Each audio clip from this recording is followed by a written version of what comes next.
What happens next? What happens in November, December, January as we face potentially another government shutdown? Do you anticipate another shutdown, more conflict, bipartisan compromise? What do you anticipate?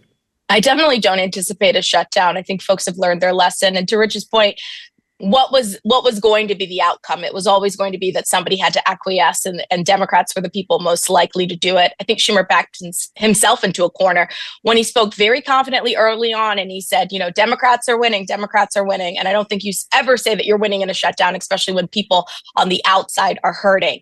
But I do think healthcare is the topic and becomes the conversation. And it's great because when we started this year, we all talked about affordability, but that was more from the how do you pay your monthlies, how do you pay your utilities, and now healthcare does get to be at the forefront of that conversation. And obviously, the House will do Epstein, and we've got Adelita Grahala back in the House, and there will be things on the sidelines. But I think the base is really saying, okay, well, we did this shutdown experiment, it didn't work, but healthcare still has to be on the table.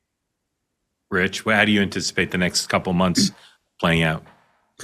Well, I doubt we'll have a shutdown again, just because it's a dumb tactic. It never works. It didn't work here, so they're not going to go that route again.